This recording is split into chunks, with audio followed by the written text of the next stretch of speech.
Hi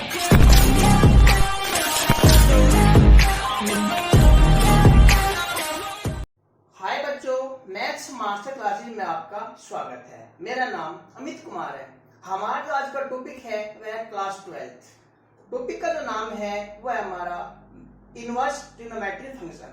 in this chapter we shall study about the restriction on domains and ranges of trigonometric function from which we can ensure the inverse of trigonometric function. अब हम देखते हैं कि जो हमारे trigonometric function होते हैं वो हमारे तो होता है साइन का फंक्शन, कोस का फंक्शन, टेन और आपका कोट, फिर आगे सेक, फिर हमारा कोसेक। हमारे पास ये 6 आपके जो फंक्शन है ट्रिग्नोमेट्रिक ये होते हैं। ये फंक्शन किस रेंज में इनकी वैल्यू आती है। रेंज का मीनिंग होता है कि इन फंक्शंस की वैल्यू कहां तक हम गेट कर सकते हैं, कहां तक हमें वैल्यू वो मिल सकती है। तो हम देखेंगे जो साइन है, साइन की वैल्यू जो मिलेगी हमें -1 और 1 के बीच हम इसको पा सकते हैं। इससे ज्यादा या इससे कम हमारी इसके अंदर वैल्यू नहीं आएगी। ऐसे हमारे लिए कोस जो है, कोस की वैल्यू भी -1 और 1 के बीच यानी के इक्वल ही मिलेगी। जो हमारा टेन है, टेन की वैल्यू -इंफिनिटी टू +इंफिनिटी, इसका मीनिंग है ऑल रियल नंबर्स। जो 10 है, 10 की वैल्यू हमें -इंफिनिटी टू +इंफिनिटी तक मिल जाती है।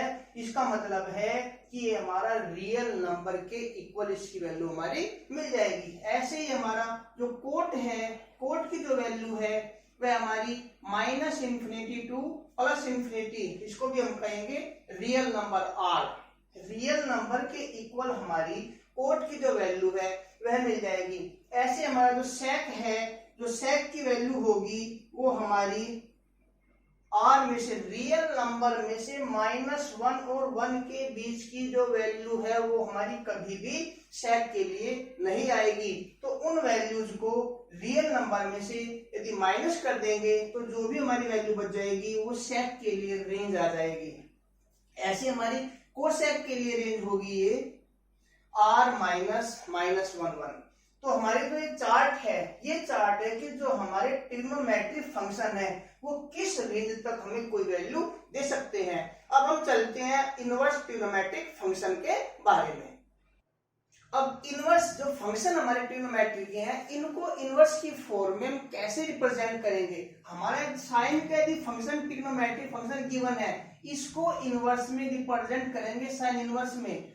कोस का जो हमारा फंक्शन है इसको हम रिप्रेजेंट करेंगे कोस इनवर्स की फॉर्म में। ऐसे ही हमारा जो टेन का फंक्शन है इसको रिप्रेजेंट करेंगे टेन इनवर्स की फॉर्म में। ऐसे हमारा कोट को रिप्रेजेंट करेंगे कोट इनवर्स की फॉर्म में। और हमारा सेक जो है, इस सेक को रिप्रेजेंट करेंगे सेक इनवर्स की फॉर्म में। और कोसेक को जो रिप्रेजेंट करना है वो करेंगे आपका कोसेक इनवर्स की फॉर्म में। ये हमारे जो ट्रिग्नोमेट्रिक फंक्शन है उनको इनवर्स की फॉर्म में रिप्रेजेंट करने का रूल है। यदि हम इसको इस फॉर्म में करें, साइन हमने किया x, इसको फॉर्म में करेंगे, हम इसको इस फॉर्म में बिल्कुल भी नहीं कर सकते। ये हमारा जो लिखना है ये हमारा गलत है। इसका मीनिंग क्या है, इसका मीनिंग बन जाएगा 1/sin x और ये हमारा इस फॉर्म में कभी नहीं आएगा। तो जब भी हमें किसी भी फंक्शन को ट्रिग्नोमेट्री के रिप्रेजेंट करना है, इनवर्स के बाद ही उसके बाद कोई वैल्यू हम यहाँ पर अप्लाई कर सकते हैं। x y z जो भी हमारी वैल्यू आएगी वो इनवर्स के बाद आएगी। अब जो हमारे फंक्शन है ये, इन फंक्शंस को हम किस डोमेन के और किस रेंज के फॉर्म में इनको देखेंगे कि इनकी डोमेन और रेंज क्या होती है। डोमेन का मतलब होता है कि फंक्शन किन किन वैल्यू के लिए आपका आएगा, और जैसे हमारा रेंज है उनकी रेंज कहां तक आएगी। साइन इनवर्स है हमारा, कोस इनवर्स, टेन इनवर्स, आगे हमारा कोट इनवर्स, फिर हमारा है सेक इनवर्स, फिर हमारा कोसेक इनवर्स। इनके लिए हमें डोमेन देखना है और फिर देखेंगे रेंज। डोमेन का मतलब है किन किन वैल्यू के लिए हमारे जो ये फंक्शन है ये आपके आएंगे, क्या वैल्यू इनके अंदर पुट कर सकते हैं और उनसे पुट करने के बाद हमारी क्या वैल्यू हमें मिलेगी वो हमारा रेंज होगा। अब डोमेन है हमारा, साइन इनवर्स का जो डोमेन होता है -1 और 1 होगा। कोस इनवर्स का जो डोमेन होता है वो भी हमारा -1 और 1 के बीच होगा। अब साइन इनवर्स इन वैल्यूज के लिए ही हमारा यहाँ पर साइन इनवर्स को हम लिख सकते हैं। इसकी जो वैल्यू है वो इन्हीं के अंदर में हम इसको सोल्व कर सकते हैं। अब आएगा क्या हमारा, जो हमारा आएगा इसे हमें रखने के बाद में हमें मिलेगा -π/2 to π/2। साइन इनवर्स की रेंज हमारी ये होगी, साइन इनवर्स का डोमेन हमारा ये होगा, कोस इनवर्स का डोमेन हमारा -1 1 और जो कोस इनवर्स की रेंज होगी हमारी वो होगी 0 और π। अब लेते हैं हम टेन इनवर्स की जो हमारी डोमेन होगा वो r का मतलब रियल नंबर, इसको हम कह सकते हैं -∞ टू +∞। ये हमारा इसके लिए डोमेन होगा। और जो इसके लिए हमारी रेंज आएगी वो आएगी -π/2 to π/2। अब हमारा कोट है, जो कोट है, कोट के लिए हमारा जो डोमेन है, कोट इनवर्स के लिए डोमेन हमारा होगा रियल नंबर r। इसका मतलब है -∞ टू +∞। इसके अंदर हमारा ये आएगा। इसकी जो हमारी रेंज आएगी कोट इनवर्स की वो रेंज होगी हमारी 0 to π। अब हमारा है सेक इनवर्स। सेक इनवर्स की जो हमारी डोमेन है, डोमेन होगी हमारी r -1।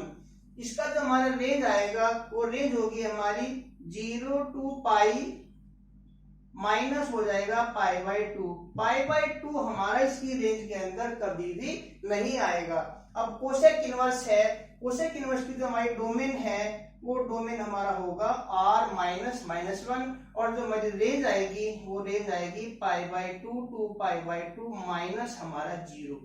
रेंज का मतलब है हमें क्या वैल्यू गेट हो जाएगी, जो हमें वैल्यू प्राप्त होगी, जो हम वैल्यू इसमें मिलेंगे वो हमारी रेंज आएगी। और किन किन वैल्यू के लिए को हम इसमें पुट कर सकते हैं उसे हम डोमेन कहते हैं। ये किन के लिए डिफाइन है, डोमेन कहा जाएगा। डोमेन को पुट करने के बाद जो वैल्यू प्राप्त होगी उसे रेंज कहा जाएगा। अब इस आधार पर हम अपनी एक्सरसाइज 2.1 पर चलते हैं।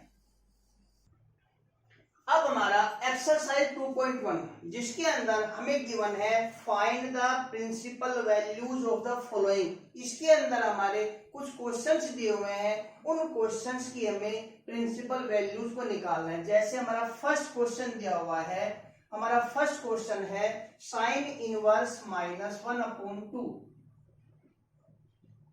साइन इनवर्स 1/2, इसका हमें प्रिंसिपल वैल्यू को निकालना है। जो हमारा टेबल में हमने आपको बताया, जो टेबल के अंदर रेंज है वो रेंज इन फंक्शंस के लिए प्रिंसिपल वैल्यू कही जाती है। हम जानते हैं जो साइन है इसके लिए जो रेंज है हमारी π/2 to π/2 है, तो यही इसके लिए क्या होगी, प्रिंसिपल वैल्यू होगी। तो इस क्वेश्चन की जो वैल्यू आएगी वो इनके बीच में या इनके इक्वल आनी है। अब इसको निकालने के हमारे पास 2 मेथड्स हैं। किसी भी इनवर्स के फंक्शन निकालने 2 मेथड है। फर्स्ट मेथड हमारा क्या है, जो हमें क्वेश्चन गिवन है इसको हमने इक्वल टू ले लिया x के। हमने कह दिया let sine inverse -1/2 is equal to x। अब इस इनवर्स को हम साइड चेंज करेंगे, साइड चेंज करने के बाद में हमारा आएगा -1/2 is equal to sine x। अब हम देखते हैं जो 1/2 है, 1/2 साइन के किस एंगल की वैल्यू होती है। We know that sine π/6 30 is equal to 1/2। तो साइन 30 की वैल्यू 1/2 होती है। जब तक यहाँ पर ये नेगेटिव साइन होगा हम इसको सोल्व नहीं कर सकते। अब हम जानते हैं जब नेगेटिव हमें साइन कोस टेन कोट किसी भी फंक्शन में हमें नेगेटिव को हटाना होता है तो हमारे पास होता है फोर्थ क्वाड्रेंट, और फोर्थ क्वाड्रेंट को हटाने का मेरा तरीका होता है कि माइनस को उस एंगल के अंदर ले जाएं। हमारा क्या बन गया है, साइन -π/6। हम जानते हैं साइन -θ इज इक्वल टू क्या होता है, -sin θ। तो इस फॉर्म को हमने इस फॉर्म में चेंज किया। अब देखते हैं साइन से हमारा साइन हट जाएगा, क्या एंगल है हमारा, यहाँ पर x है तो हम कहेंगे x इज इक्वल टू -π/6। ये हमारा इसको करने का फर्स्ट रूल था। मतलब हम कह सकते हैं कि साइन इनवर्स -1/2 की जो प्रिंसिपल वैल्यू है वह प्रिंसिपल वैल्यू -π/6 है। अब इसका सेकंड रूल लेंगे। सेकंड रूल अब देखते हैं इसका, इसी में हम इसको उसमें हम किसी वैल्यू के इक्वल न लेकर हम क्या करेंगे, डायरेक्ट इसी के अंदर जैसे हमें गिवन है साइन इनवर्स, तो हम यहीं पर 1/2 साइन के किस एंगल की वैल्यू होती है वो लेंगे। वो क्या होगी हमारी, हम जानते हैं साइन π/6 की वैल्यू, साइन 30 की वैल्यू 1/2 होगी। अब इसको क्या करेंगे हम, माइनस हमको यहाँ से हटाना, रिमूव करना है माइनस को। रिमूव करने का वही मेथड है कि हम फोर्थ क्वाड्रेंट में जाएंगे और फोर्थ क्वाड्रेंट में होता है साइन -थीटा, तो माइनस को हम साइन के अंदर ले जाएंगे, हमारा बन जाएगा ये। अब हम देखते हैं ये तो यहाँ से आपका रिमूव हो जाएगा, क्या बचेगा हमारे पास माइनस का π/6। तो ये हमारा सेकंड मेथड करने का है। तो जो मेथड आपको उचित लगे, जिस मेथड को आप सुविधा मान सकते हैं, आप इन दोनों में से उस मेथड को इसमें चूज कर सकते हैं। अब हमारा क्वेश्चन नंबर 2, क्वेश्चन 2 में क्या दिया हुआ है, क्वेश्चन 2 में क्या दिया हुआ है कोस इनवर्स √3/2। हम क्या करेंगे, कोस इनवर्स ऐसे कैसे, जिस फंक्शन का इनवर्स होगा अंदर की वैल्यू उसी फंक्शन की हमें लेनी है। तो √3/2 जब बाहर कोस इनवर्स है तो कोस के किस फंक्शन की वैल्यू होगी, we know that cos π/6 is equal to √3/2।